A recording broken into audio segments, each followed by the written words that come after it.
सीताराम पदाम्बुजो मधुकर यन्मानसं लीयते सीताराम गुणावली निस्दिवा युज्जीव्या पीयते सीताराम विचित्ररूपमनिशं यश्चक्षुषोर्भूषणं सीताराम सुनामधामनिरतं तं सद्गुरुं संभजे नीलाम्बुजश्यामलकोमलाङ्गं सीतासमारोपितगामिनीं पाणौ महासायकचारुचापं नमामि रामं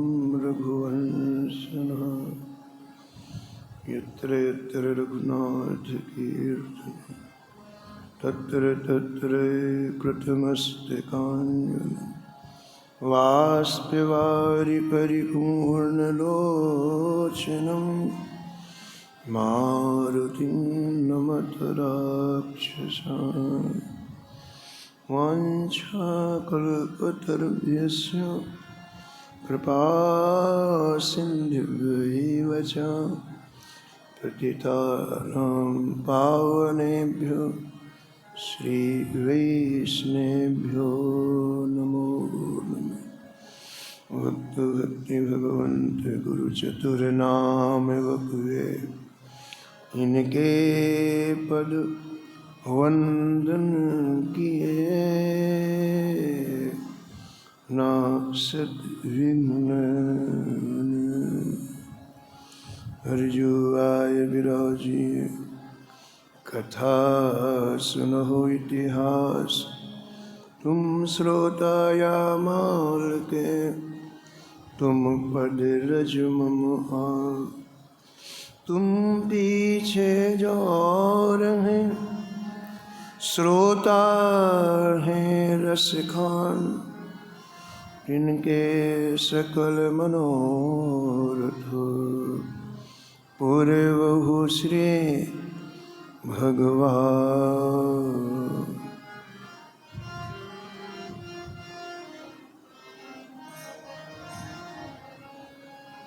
राधे राधे गोविंद गोविंद राधे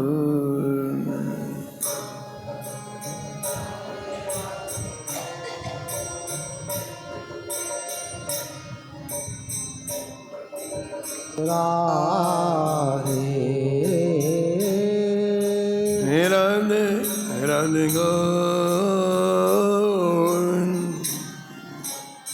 गोविंद राधे राधे राधे गोविंद गोविंद राधे गोविंद राधे बोल गोपाल राधे गोविंद राधे बोलो गोपाल राधे गोविंद राधे गोपाल राधे गोविंद राधे बोलो गोपाल राधे राधे राधे गोविंद राधे राधे राधे गोविंद गोविंद राधे राधे राधे गोविंद राधे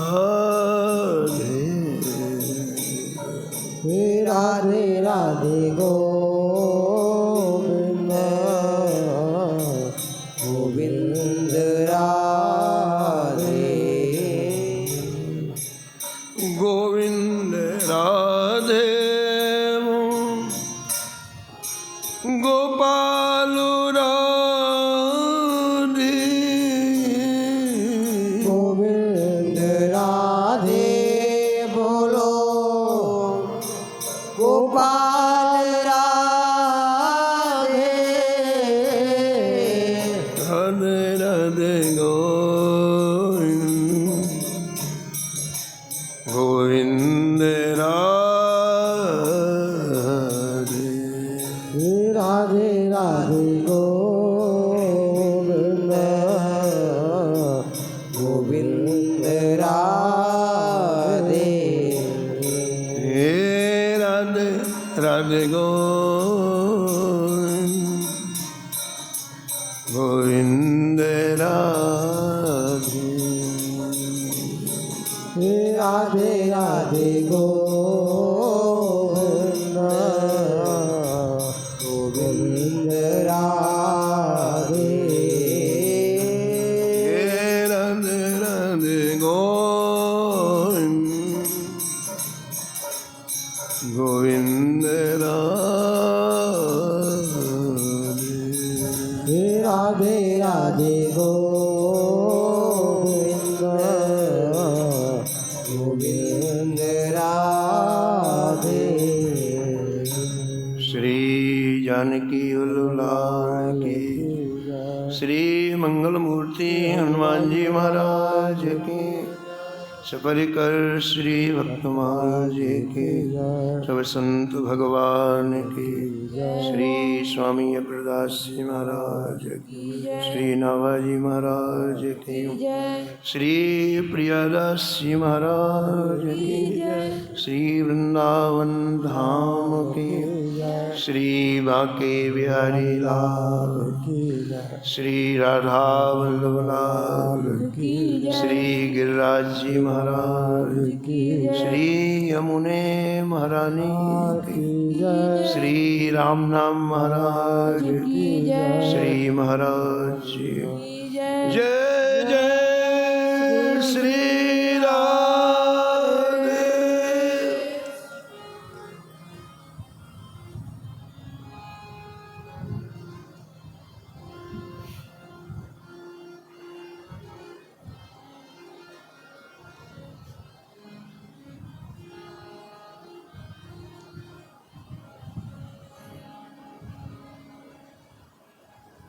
खेमाल रतन राठौर के खेमाल तन राठौर के अटल भक्त आई सदन अटल भक्त आई सदन खेमाल रतन राठौर के खेमाल रतन राठौर के अटल भक्ति आई सदन अटल भक्त आई सदन रैना पर गुण राम भजन भागवत उजागर नैना पर गुण राम भजन भागवत उजागर प्रेमी परम किशोर उदर राजत रत्नाकर प्रेमी परम किशोर उदय राजत रत्नाकर हरिदासन के दास दशाऊँची ध्वजधारी हरिदासन के दास दशा ऊंची ध्वजधारी निर्भय अननि उदार रसिक जस रसना भारी निर्भय अनन उदार रसिक जस रसनावा दसधा संपत्ति संत बल दसदा संपत्ति संत बल सदा रहत प्रफुल्लित वदन सदा रहत प्रफुल्लित बदन हेमाल रतन राठौर के बाल रतन राठौर के अटल भक्त आई सदन अटल भक्त आई सदन अटल भक्त आई सदन अटल भक्त आई सदन प्रातः स्मरणीय परम वंदनीय श्री भक्तमाल के रचयिता श्री नाभा गोस्वामी जी इस छप्पे में परम भागवत परम रसिक श्री खेमाल रत्न राठौर जी का स्मरण किया है और निष्कर्ष के रूप में कहते हैं कि श्री खेमाल रत्न राठौर के यहाँ भक्ति अटल रूप से विराजमान होगी। अटल का तात्पर्य होता है जो टले नहीं, अटल का तात्पर्य जो कई पीढ़ियों तक बनी रही। खेमाल रत्न जी ने तो भक्ति की, लेकिन उनके आगे आने वाली संतानों में भी वही की वही भक्ति रही, ऐसा श्री नाभा जी महाराज कहते। श्री भक्तमाल जी में आपने सुना होगा कि श्री नाभा जी महाराज की दृष्टि केवल भक्ति में है। वो भक्ति चाहे किसी राजा के हृदय में हो या फिर किसी स्वपच के हृदय में हो, उनको इससे मतलब नहीं है। यदि उसके हृदय में भक्ति है तो नाभा जी महाराज सम्मान उसे भक्तमाल में स्थान देते हैं। उसका बाह्य रूप क्या है उसको कोई मतलब नहीं है, वो किस जाति का है किस वर्ण का है उसका कुछ मतलब नहीं। भक्ति है बस, इतना काफ़ी है। रीझ जाते हैं और उसको भक्तमाल जी में स्थान देते हैं।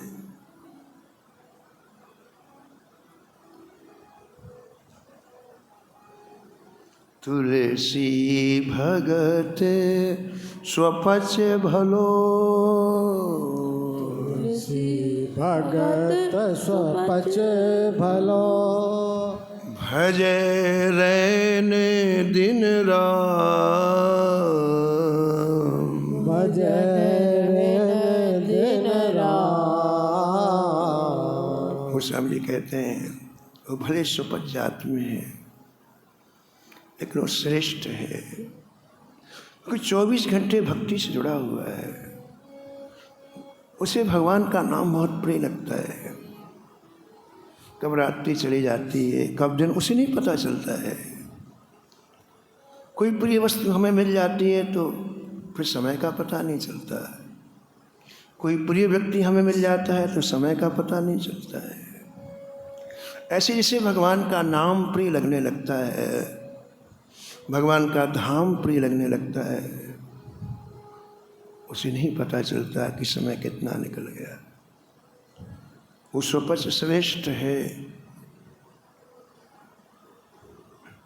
जिसके अंतःकरण में भगवान की भक्ति है।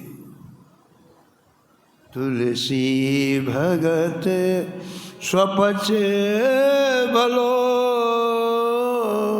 तुलसी भगत स्वपच भलो, भजे रैन दिन रात, भजे दिन रात। ऊंचो कुल के ही काम को, ऊंचो कुल काम को, जहाँ न हरि को नाम, जहाँ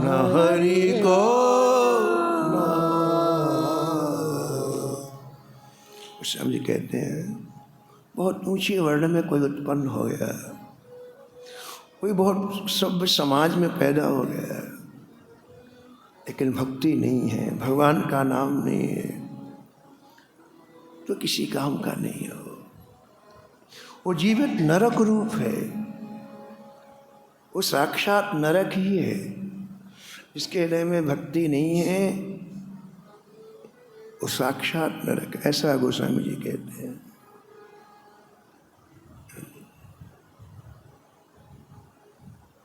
तो भक्तमाल जी में श्रीनाभा जी की दृष्टि भक्ति में है। वो कहीं भी हो, पशु में हो, पक्षियों, इनका भी स्मरण किया नाभा जी ने। पशु पक्षियों का स्मरण किया, हाथी का स्मरण किया जिसके हृदय में भक्ति आ गई।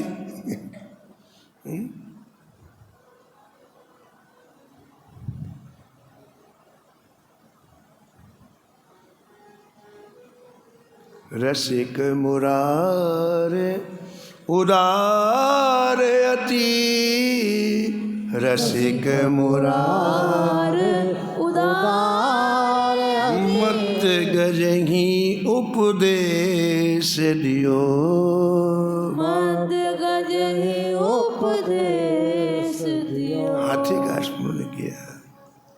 श्रीनाभा जी ने श्वेत द्वीप को उस पक्षी का स्मरण किया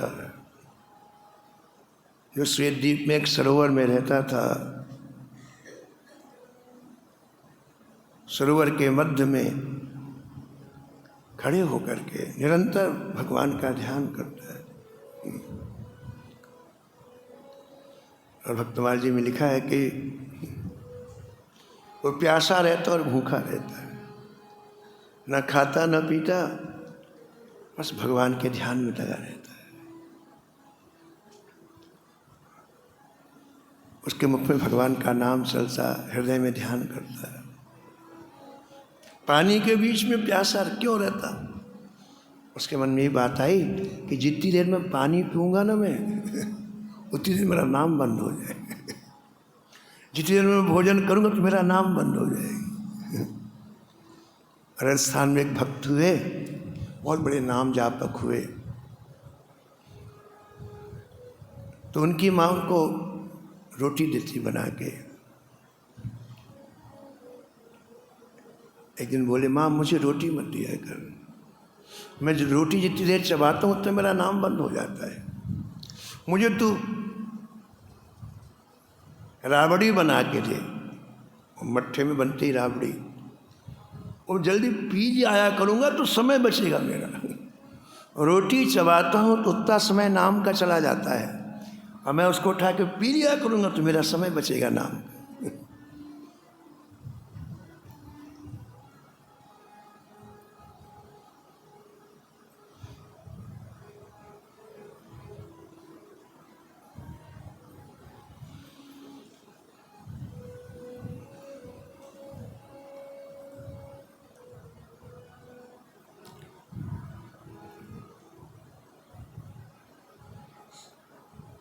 तो पक्षी को जल नहीं पीता हो।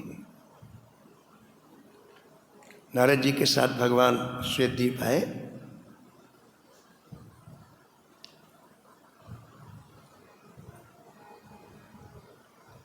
तो नारद जी ने कहा कि जय जय, ये पक्षी हम ऐसी हमेशा मैं देख रहा हूँ, इसको न नीचे सिर करता है, न ऊपर, न कहीं देखता है। ये पक्षी क्या कर रहा है? भगवान बोले मेरा ध्यान कर रहा है, कुछ खाता पीता नहीं है। अगर मैं कोई चीज़ प्रसादी करके दे दूंगा तो तुरंत खा लेगा, तुरंत पी लेगा। ऐसा कह के भगवान उसके पास गए और जल थोड़ा सा मुख में लगा के दिया, तुरंत पी गया हो। फिर अपने ध्यान, तो नारद जी ने उसकी 7 परिक्रमा की। का धन्य भाई, यानी पक्षियों का भी स्मरण किया है नाभा जी ने, पशुओं का भी स्मरण किया है। बस भक्ति से, भक्ति का मतलब ठाकुर के लिए खिंचाव, भक्ति का मतलब ठाकुर जी की प्रियता। वो किसी के हृदय में भी है, वो वंदनीय है, वो पूजनीय है। पुरुष नपुंसक नारीवा, पुरुष नपुंसक जीव चराचर को,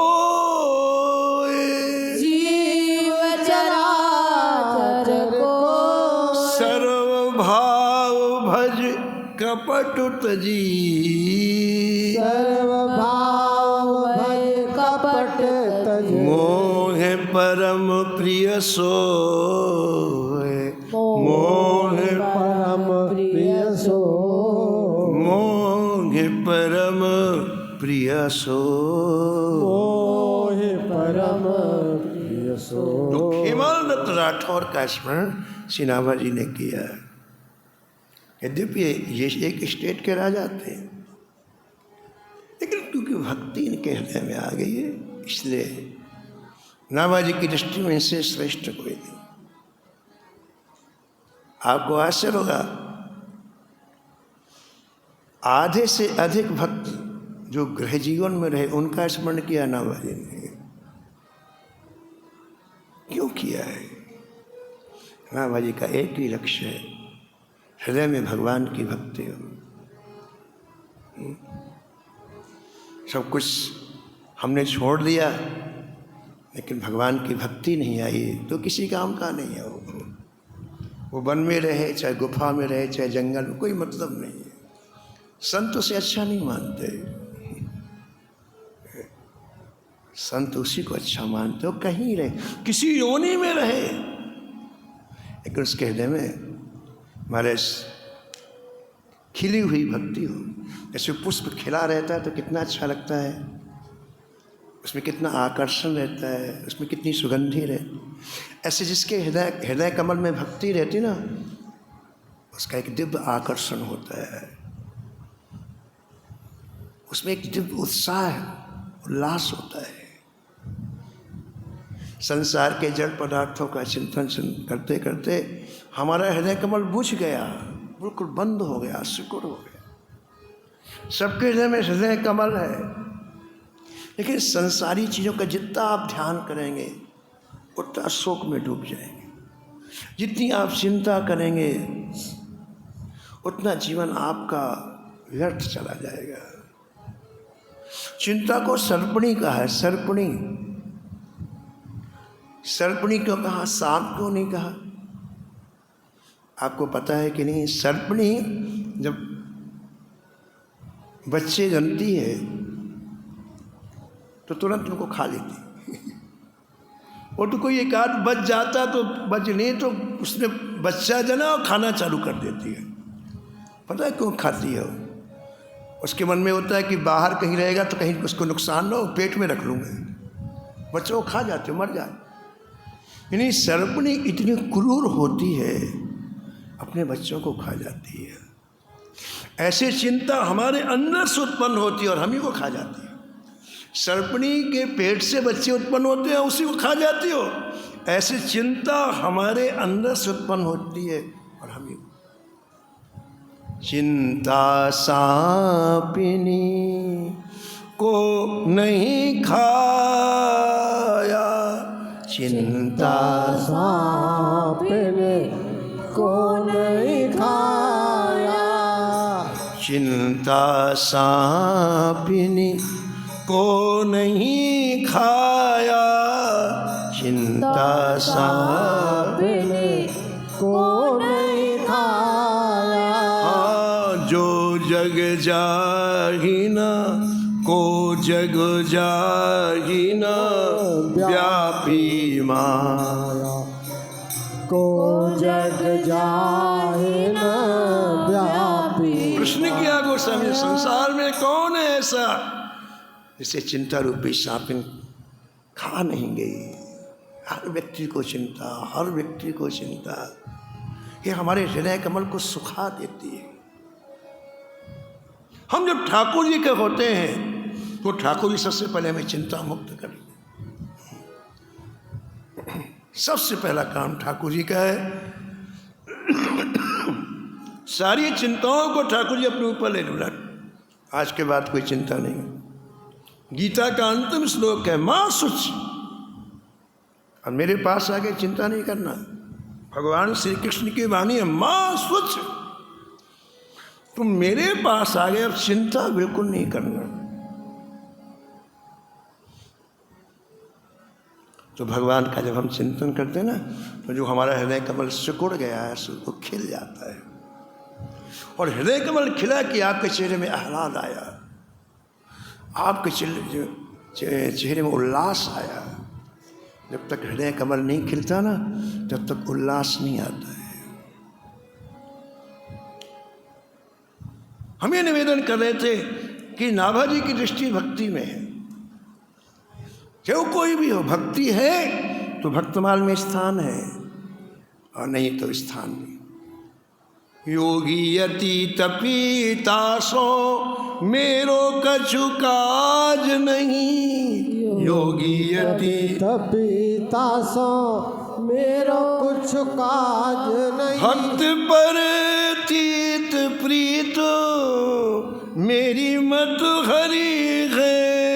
भक्त पर तीत प्रीत मेरी मन हरि है। मेरी मत हरि है, मेरी मति हरि है। मेरी मन हरि है, मेरी मन हरि।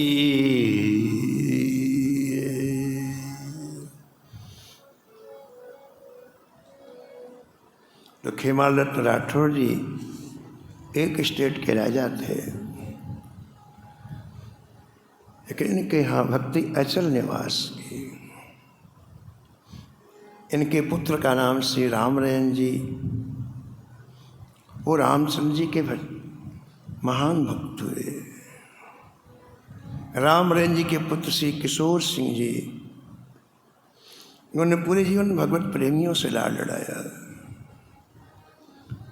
खेमाल रत्न जी की लिखा है कि आप समुद्र के समान गंभीर थे, आप में सभी सद्गुण विराजमान थे, और आपने एक नियम लिया था कि ठाकुर जी के दासों का मैं दास।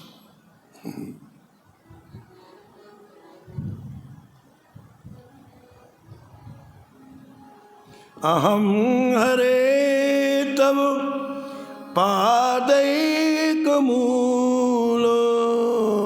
अहम हरे पादैक मूल। दासानुदासो भवितास्मि भूयः। दासानुदासो भवितास्मि भूयः। भक्त कहते हैं नाथ हम आपके दास होने लायक नहीं है, आपके दासों के दासों का दास मुझे बनवाना। वृत्तासुर कह रहा है प्रभु आपके दासों का दास मैं बनूं। त्वद भृत भृत परिचारक भृत भृत। त्वद भृत भृत परिचारक भृत भृत। वृत्तस्य वृद्ध इति मां स्मर लोकनाथो। वृत्तस्य वृद्ध इति मां स्मर लोकनाथो।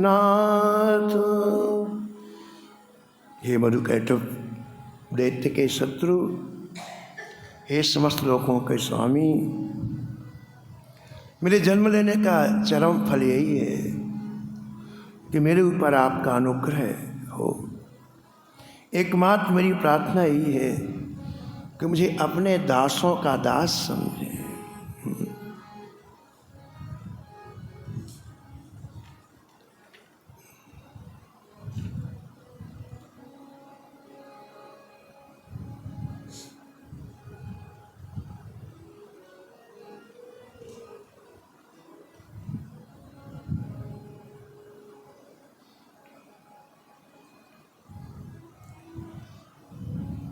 हम पे आज डरो राधा रानी हम पे आज धरो श्री राधा रानी हम पे आधरो राधा रानी हम पे आज धरो राधा रानी हम पे आज धरो श्री राधा जो हम पे आज धरो।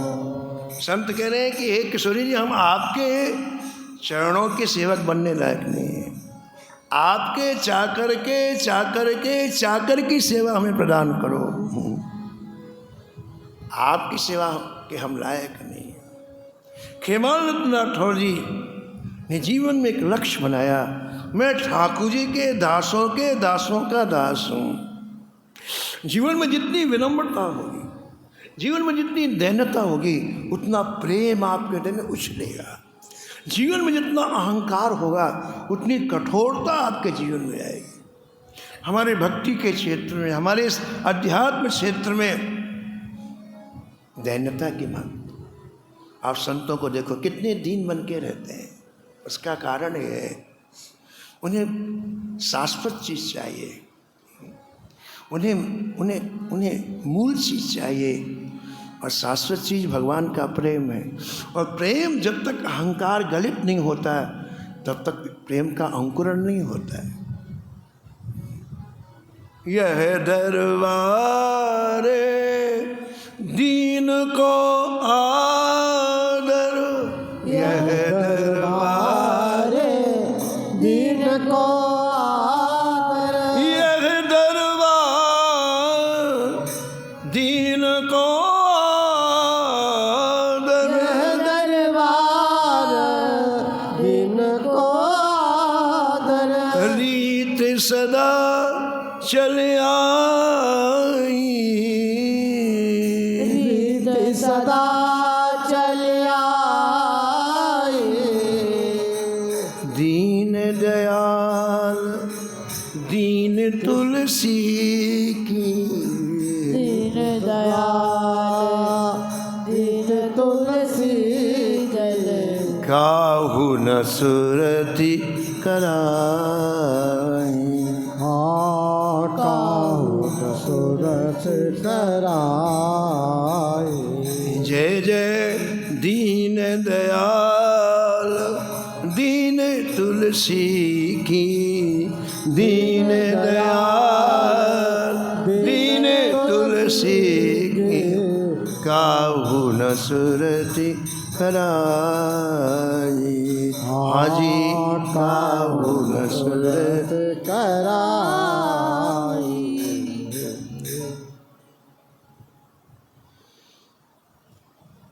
तो आपने पूरे जीवन अपने को श्री ठाकुर जी के दासों का दास समझा। आपके अंतःकरण में प्रेम की सर्वोत्कृष्ट दशा थी। आप परम उदार थे, परम अनन्य थे और परम रसिक थे। आपने संपूर्ण जीवन श्याम सुंदर के सुंदर सुयश का गान किया। जीवा सार्थक तभी होती है जब इससे आप ठाकुर जी का गुणगान करो। आप एकांत में बैठते हैं, अपने घर में बैठते हैं, तो कुछ समय ठाकुर जी को इन रसिकों की पदावली सुनाओ, रसिकों की वाणी सुनाओ। ये जीवा का सदुपयोग है। जीवा से कुछ समय आप भगवान नाम का संकीर्तन करो।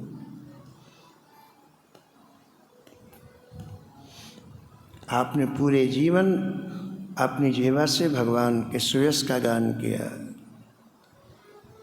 आपने एक निश्चय किया कि संपत्ति रुपया पैसा सोना चांदी नहीं है, संपत्ति भगवान का प्रेम है।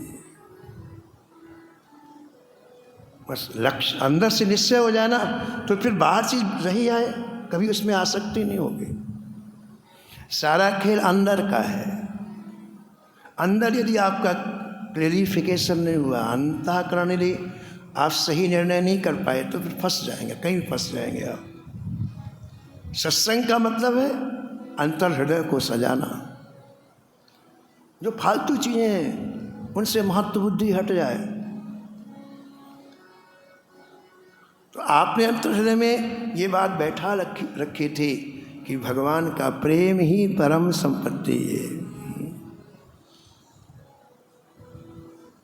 संपूर्ण जीवन खेमाल राठौर ने संतों की सेवा। अंत में नाभाजी महाराज कहते हैं कि इतनी विशेषता आई कैसे, ये खोजना चाहिए ना अपने को। ये व्यक्ति इतना ऊंचा कैसे उठा, ये व्यक्ति इतना भक्त कैसे बना कि इतनी पीढ़ियों तक इसके भक्त चाहिए, इसकी खोज करना चाहिए ना। भक्तमाल सुनने का मतलब ये है कि हमारे शरीर के जीवन प्राप्त करके व्यक्ति इतनी ऊंचाई में कैसे पहुंच गया।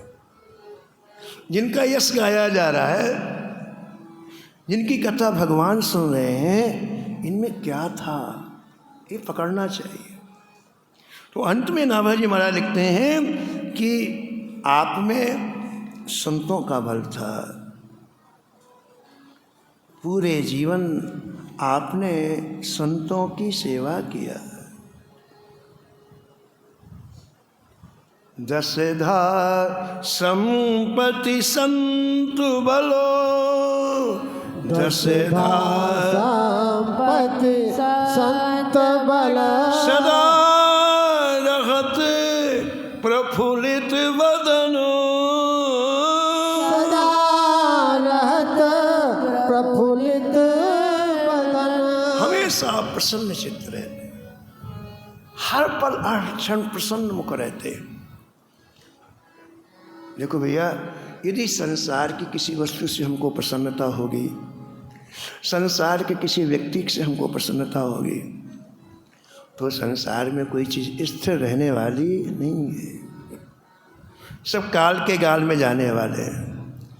तो हमारी प्रसन्नता 2 मिनट के लिए रहेगी, अब फिर वैसे के वैसे हो गए हो। तो कोई चीज़ स्थिर तो है नहीं, आएगी जाएगी। लेकिन यदि हमें हमारे अंतःकरण में हमारी प्रसन्नता का कारण संत बन जाए, भगवान बन जाए, तो फिर वो प्रसन्नता बरकरार रहेगी, हमेशा बनी रहेगी। प्रभु कहीं आना जाना नहीं है, संतों कहीं आना जाना नहीं है। तो खेमाल रत्न राठौर पूरे जीवन कभी एक क्षण के लिए मायूस नहीं हुए। कारण क्या कहते हैं, इनके जीवन में संतों का बल था। पूरे जीवन आपने संतों की सेवा की। हम जिसकी सेवा करते ना, तो उनके दिव्य गुण हमारे में आ जाते हैं, ऐसा नियम है। नारद जी ने 5 वर्ष की आयु में संतों की सेवा की, 5 वर्ष के छोटे से बालक ने, तो संतों के गुण उनमें आ गए। अब उन संतों को जैसे भगवान अच्छे लगते, इनको अच्छे लगने लग गए। इनको 5 वर्ष की आयु में ठाकुर जी अच्छे लगने लग गए। और आपको आश्चर्य होगा कि वो चतुर्मास करने आए थे संत, जब वो जाने लग गए तो नारद जी को लगा मेरे प्राण जा रहे हैं, संत नहीं जा रहे, मेरे प्राण जा रहे हैं।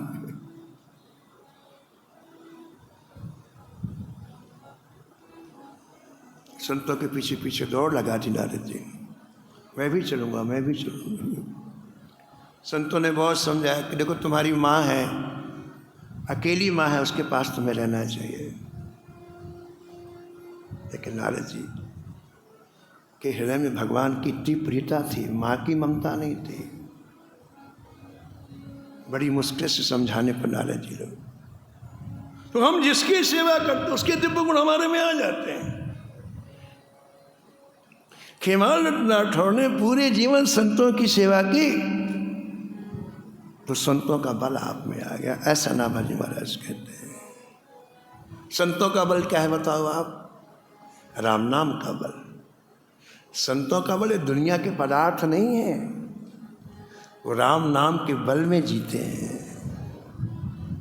अपोबल तपोबल और बाहुबल, अपोबल तपोबल और बाहुबल, चौथो है बलदान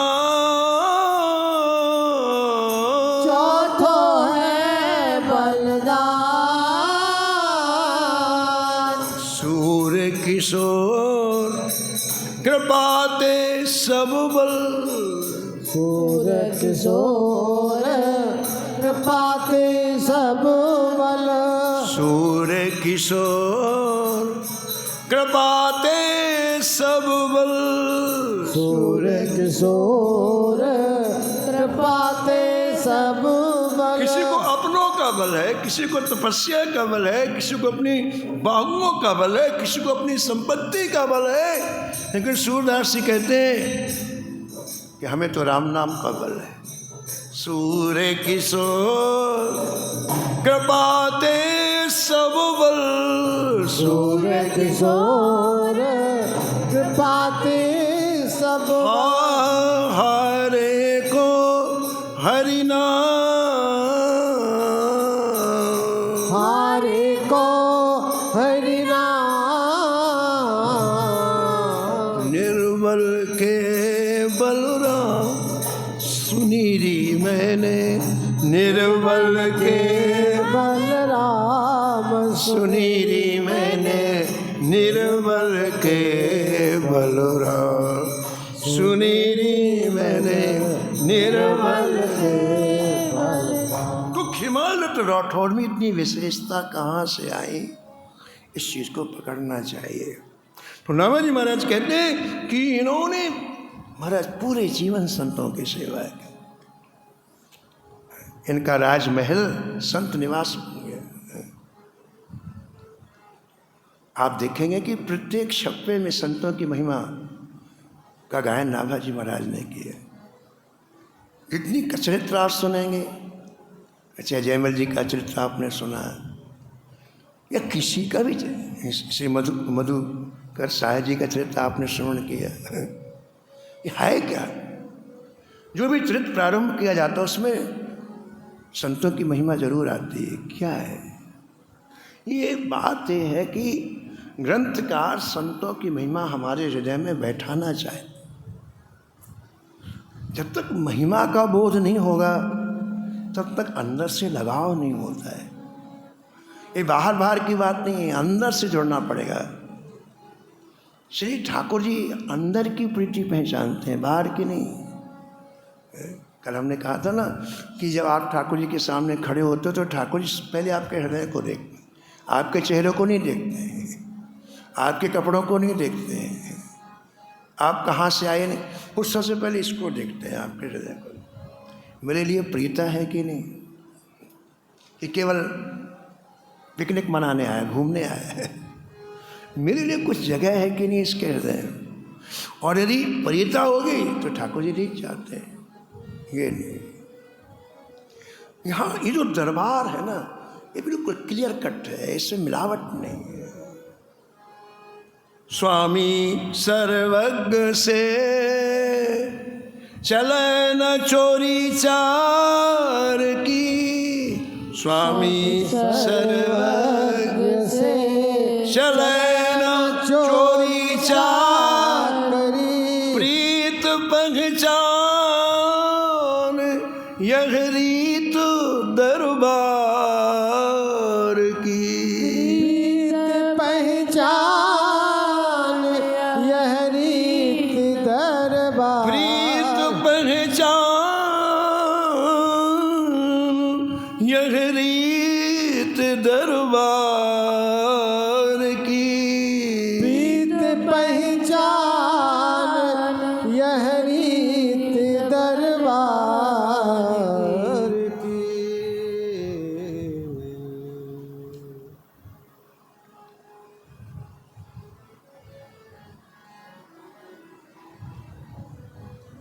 तो खिमालत राठौर जी ने पूरा जीवन संतों की सेवा में लगा दिया। और आपके यहाँ कभी 100 की मंडी संतों की आती, कभी 50 की, कभी 500 संत आते, लेकिन आपने पूरी व्यवस्था ऐसी कर रखी थी जैसे संतों के लिए ही जीवन धारण किया है।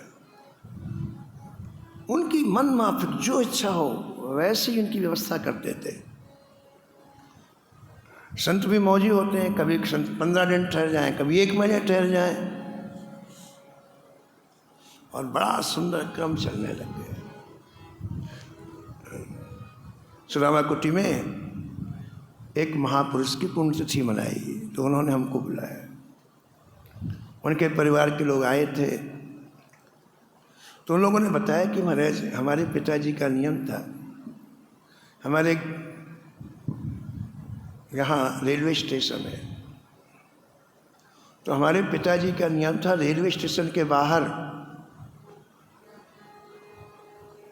चौकी लगा के, लकड़ी की चौकी होती ना तखत, वहीं लेटे रहते, वहीं बैठे रहते, और कोई संत ट्रेन से उतरा उसका सामान लिया अपने घर ले आए। कोई ट्रेन उतरे, ट्रेन से संत उतरा, उनको कुछ नहीं, हाथ जोड़ के पैर पड़ के अपने घर ले, अपने घर में स्नान कराना, भोजन कराना, फिर उनकी विदाई करना, तब जाने देते थे। यानी रोज का नियम था। ऐसे 10-20 संतों को रोज लाते, अब वही डेरा डाल दिया स्टेशन के बाहर, तखत लगा रहता, वहीं बैठे रहते। किसी ट्रेन से कोई संत उतरे, इतनी भावपूर्वक लाते। बोले भाई पूरे जीवन हमारे पिताजी ने यही किया, और कोई काम नहीं, केवल संत सेवा की। महाराज जी संत सेवा के प्रभाव से आज हमारे परिवार में इतनी संपन्नता है, हम जिसका वर्णन नहीं कर सकते। हम लोग बिहारी जी जाते थे, बिहारी जी में कथा होती है रात में, जब भोग आता है तो वहाँ कोने में एक मकान है, तो वहाँ एक व्यक्ति बताते हैं कि महाराज जी यहाँ एक मैया रहती थी, जो भी बिहारी जी का दर्शन करने आता चरण पकड़ के ले जाती अपने यहाँ, और गरम गरम रोटी खिलाती। उसका नियम ही था, जो अब बिहारी जी का दर्शन करने तो सब जाएंगे, तो जिसको भी देखती बड़े प्रेम पर, बोले छोटी सी जगह थी, वहीं उस तुरंत चूल्हा वूल्हा सब रखे हुए थी, तुरंत गरम गरम रोटी बनाते, रोटी सब्जी खिला के फिर ऐसे रोज 15-20 संतों की सेवा। बोले महाराज आज उसके परिवार में अटूट संपत्ति, इसको गिना नहीं जा सकती।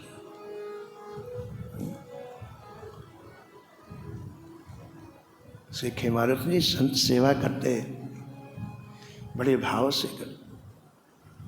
परिणाम क्या हुआ, 1000-2000 संत उनके यहाँ पड़े रहते। अब राज परिवार था, कोई फर्क नहीं पड़ना, सारी व्यवस्था है। और एक माहौल ही अलग होता है, संत जहाँ रहते तो एक माहौल बनता है। आप यहाँ आए हैं ना, एक माहौल है, एक वातावरण है, एक एटमॉस्फेयर क्रिएट होता है, उसमें कोई भी चीज़ आपके अंदर जाएगी। आप यही बात मोबाइल में सुनो, टीवी में सुनो, कोई फर्क नहीं पड़ना आपको, कुछ नहीं पड़ना, बस ये कि सुन रहे। वहाँ वातावरण नहीं है, वहाँ एटमॉस्फेयर नहीं है, यहाँ एटमॉस्फेयर है। और एक बात पूज महाराज जी, श्री मथुरा जी महाराज कहते थे कि जहाँ सात्विक सत्संग होता है, वहाँ संपूर्ण तीर्थ आके विराजमान हो जाते हैं, संपूर्ण संत आके विराजमान हो जाते हैं। हमें नहीं दिखाई पड़ते, लेकिन वो आके विराजमान, उनका प्रभाव पड़ता है हमारी मस्तिष्क में। उनकी उपस्थिति से वातावरण इतना सात्विक हो जाता है, हम जो सुनते हो अंदर बात चली जाती। तो इतने संतों की जहाँ सेवा होती खेमारत नाठौर के यहाँ, वहाँ का वातावरण दिव्य बन गया। हमारी पूरी जिंदगी तो रोटी चावल में ही चली जाती है, रोटी नहीं है, सब्जी नहीं है, ये नहीं होगा। इन संतों का जीवन कितना अच्छा है, ठाकुर जी गुणगान के सिवा कोई चिंता ही नहीं। इतने संत आते हैं, उनकी कथा, उनका संकीर्तन, उनकी सेवा, इसका ख्याल ही नहीं है कि नमक नहीं है, क्या खाई है। अरे भैया, जब आप संतों में ध्यान लगाओ, अपनी चीज़ें, प्रकृति को सहायता करना पड़ता है। सारी प्रकृति हाथ जोड़े खड़ी रहती है, आदमी की बात क्या है। तो एक बात कह के फिर हम विराम देते हैं। एक खेमारत जी के यहाँ अटल भक्ति कैसे आई, ये प्रश्न था। वैसे तो नियम है, आपने भजन किया, आपका शरीर पूरा हो गया, गई भक्ति। आश्रम में देखो आप, भजनंदी संत गए, फिर वहाँ फिर वही वातावरण, सामान्य वातावरण। वो जब तक रहते उनकी आभा प्रभा बनी रहती है। जाओगे कि अत्यंत सामान्य वातावरण हो जाता है, वो भक्ति को अपने साथ ले जाते हैं। लेकिन क्या इतनी पीढ़ियों तक भक्ति बनी रही, उसका कारण क्या था? उसका एक छोटा सा भाव पूज महाराज जी बताते थे, श्रीमद राजा जी महाराज। खेमाल राठौर संतों की सेवा करते,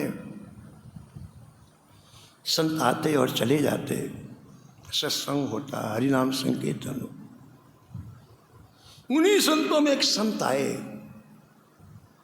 जिनके रोम रोम से रस प्रवाहित होता था।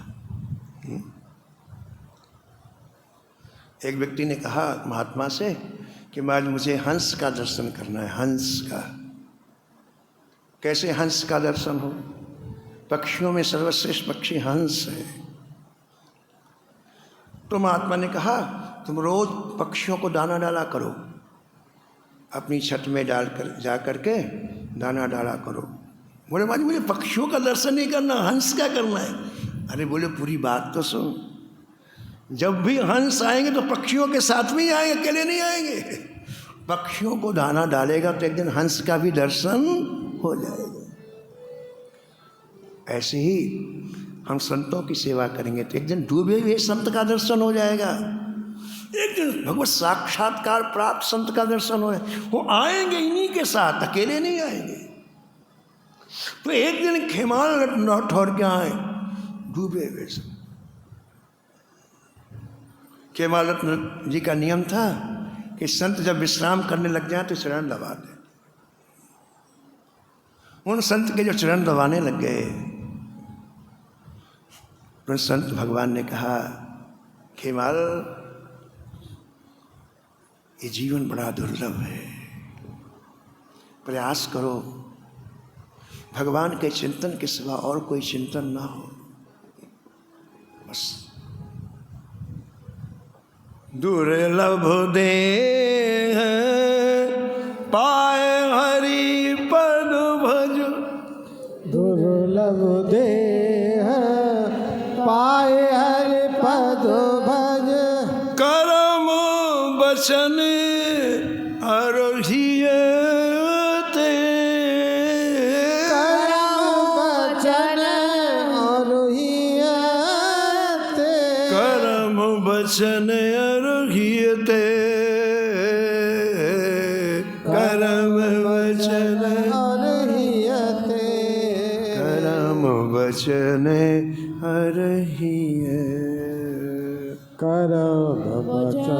अरहियते। संत भगवान ने केवल आज्ञा नहीं दी, संत भगवान उस दिन से खेमाल रत्न की तरफ देखते रहते।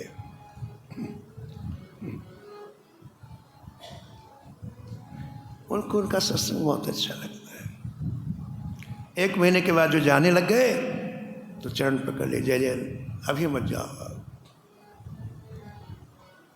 जब भी तैयार होते चरण पकड़ लेते, अभी उनको बड़ा सुख मिलता है उनके पास बैठने से। संयोग क्या होगा पता, एक दिन का शरीर ही छूट गया। वहीं खेमाल रत्न राठौर के यहाँ शरीर पूरा हो गया। हम लोगों को आयु श्वासों में मिली है, वर्ष में नहीं मिली, महीने में नहीं मिली, श्वासों में मिली है। श्वास पूरी हुई फिर आप कहीं भी हो, सड़क में हो, कमरे के अंदर हो, कमरे के बाहर हो, रात्रि में हो, आपका संबंध कट हो जाएगा, प्राण अलग हो जाएगा। श्वासों में जीवन मिला है हमको। जो लोग भजन करते हैं उनकी श्वासें कम खर्च होती हैं, जो लोग ज़्यादा गुस्सा करते हैं उनकी श्वासें ज़्यादा खर्च होती हैं, जिनका असंयमित जीवन है उनकी श्वासें ज़्यादा खत्म होती हैं। कामी की, क्रोधी की, लोभी की श्वासें जल्दी खत्म होती हैं। और जो भजन करता है उसकी श्वासें बहुत कम खर्च होती हैं। जो नॉर्मल जीवन जीता है 21,600 श्वासें खर्च होती हैं, लेकिन भजन करने वाले किससे भी कम श्वासें खर्च होती। तो महात्मा का शरीर पूरा हो। केवल जी ने उनका अंतिम संस्कार किया और 16वें दिन 17वें दिन महात्माओं का उत्सव मनाया जाता है। उसमें उन्होंने आसपास के संपूर्ण संतों का निमंत्रण किया। हजारों संत आए। जब संत आ गए तो खेमालती ने रोना प्रारंभ कर दिया, खूब रोने लग गए। इतने दिन नहीं रोए, संतों के आने पर रोए। संतों को लगा कि संत का वियोग हुआ इसलिए रो रहे, कोई बात नहीं, लेकिन वो रोते ही रहे। पंगत का समय हो गया, संतों को पंगत के लिए तो बुलाया था ना। एक बूढ़े संत ने हाथ पकड़ के हिलाया, बोले खेमाल क्या कर रहे हो? 1000 संतों को तुमने बुलाया है, 3 घंटे हो गए तुमको रोते हुए, तुम रोना बंद नहीं कर रहे हो। तुम ये बताओ किसका शरीर यहाँ रहना है?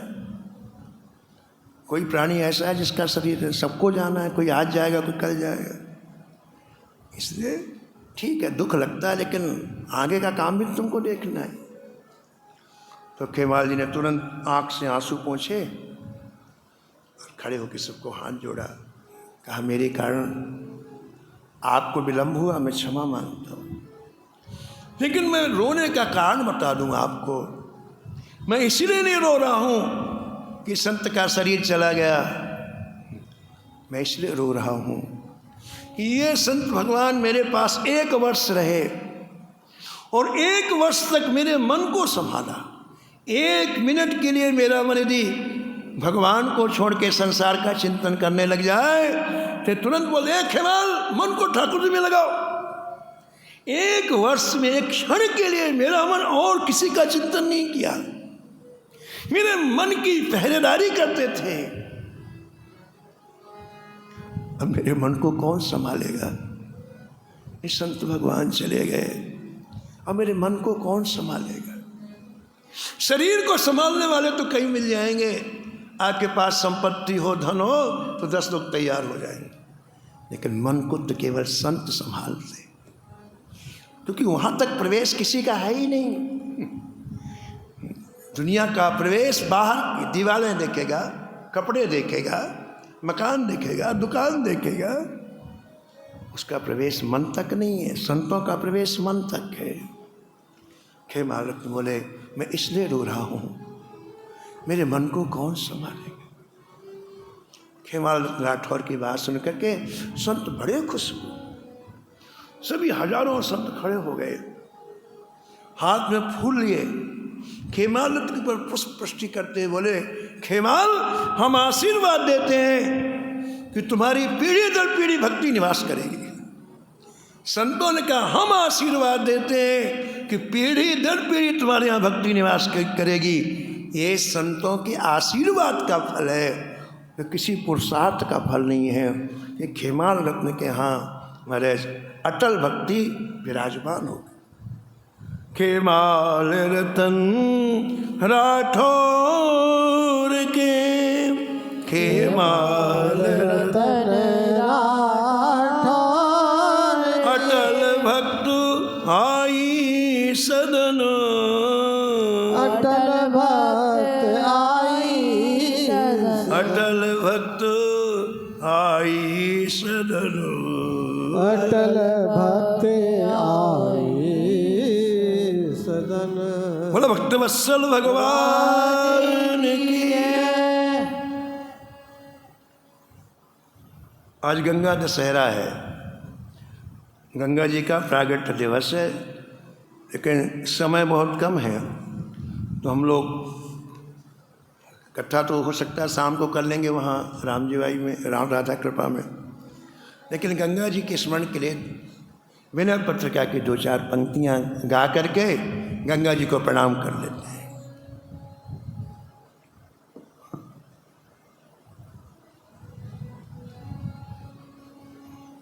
जय जय जग जननी देव, जय जय भगीरथ नंदनी, सुर नर मुनि असुर सेवी, सुर नर मुनि असुर सेर, भुक्ति मुक्ति दायिनी मुक्ति मुक्तिदायिनी भय हरण कालिका भय हरण कालिका भय हरणी कालिका भय हरण कालिका मंगल मुदि सिद्धि सदन मंगल सिद्धि सदन मंगल मुदि सिद्धि सदन मंगल मुदि सिद्धि सदन पर्व सर्वरीश बदन पाप मेरे तरुण तरणी पाप किरण मालिका किरण मालिका किरण मालिका किरण जय जय भगीरथ नंदनी जय जय भगीरथ मुनि चकोर चंदनी जय चकोर नर नाग विभूत बंदनी नर नाग विभूत जय जन्नु बालिका जय जहनु बालिका हे भगीरथी नंदिनी तुम्हारी जय हो जय हो जय हो। तुम मुनियों के समूह को चकोरों के लिए चंद्र का रूप हो। मनुष्य नाग और देवता तुम्हारी वंदना करते हैं। हे जन्नु की पुत्री तुम्हारी जय हो। विष्णु पद सरोज जासी विष्णु पद सरोज जासी ईश शीस पर विभासी ईश शीस पर विभास त्रिपति दासी पूर्ण राशि त्रिपति दास पुण्य राशि पाप छालिका पाप छालिका तुम भगवान विष्णु के चरण कमल से उत्पन्नी हो। शिव जी के मस्तक पर शोभा पाती हो। स्वर्ग भूमि और पाताल इन तीनों मार्गों में तीन धाराओं में होकर के बहती हो। पुण्य की राशि हो पापों को धोने वाली हो।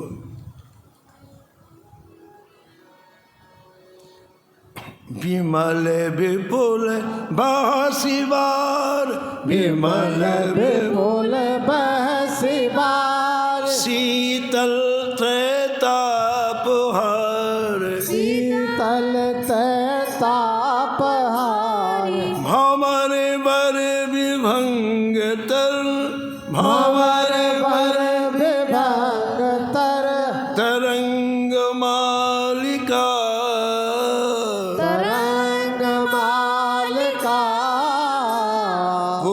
जन पूजो पुहार जन पूजो पहार शोभित शशि धवल धार शोभित शशि धवल धार भंजन भव भार भंजन भव भार भक्ति कल्प थालिका भक्ति कल्प थालिका तुम अगाध निर्मल जल को धारण किए हो। वो जल शीतल और तीनों ताप का हरने वाला है। तुम सुंदर भंवर और अति चंचल तरंगों की माला धारण किए हो। नगर निवासियों ने पूजा के समय जो सामग्रियाँ भेंट चढ़ाई उनसे तुम्हारी चंद्रमा के समान धवल धारा शोभित होती है। ये धारा संसार के जनन मरण रूप भार को नाश करने वाली तथा भक्ति रूपी कल्पवृक्ष की रक्षा के लिए थाला रूप।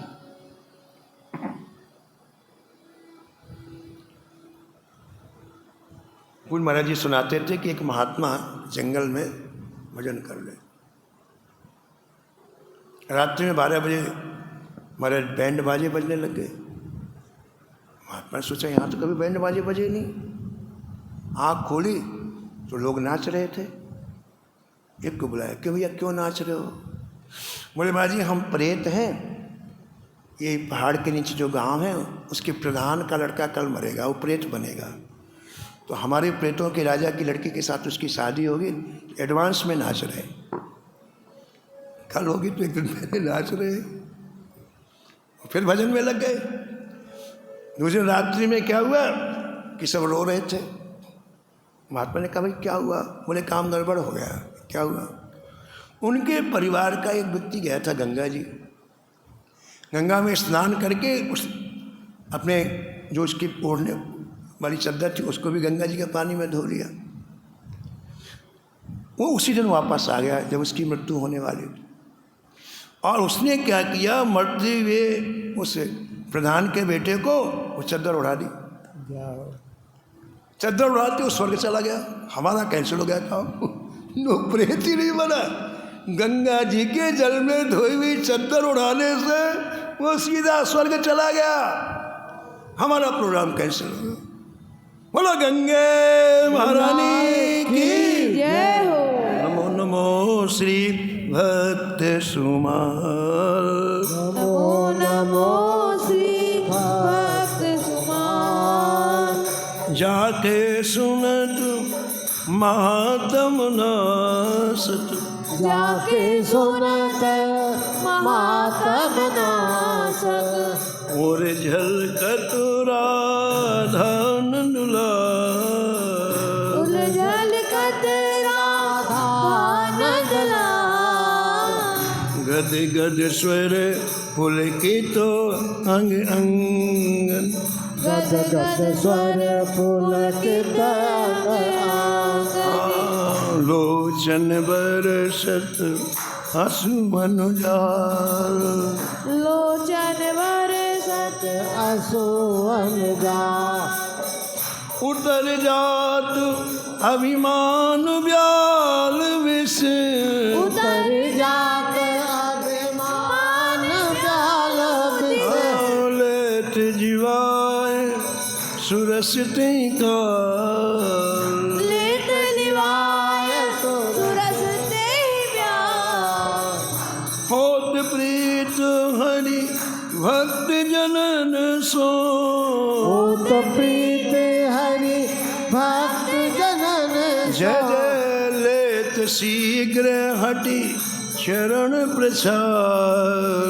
लेत शीघ्र हठ चरण प्रचार। त्यजत कुसंग लेत सत्संगति, भजत कुसंग लेत सत्संगत। भाग जगत को अद्भुत भाल। भाग जगत को अद्भुत भाव। हाँ निशिवासर सोवत अरुजागत, निस्वासर सोवत अरुजागत। रोम रोम हुए करत निहाल। रोम रोम है करत निहाल। श्री अग्र नारायण दास प्रिया प्रिय, अग्र नारायण दास प्रिया प्रिय। प्रगति जीवन रसिक रसाल। प्रगति जीवन रस करसार। नमो नमो श्री भक्त सुमाल। नमो नमो श्री भक्त सुमाल। हरे कृष्ण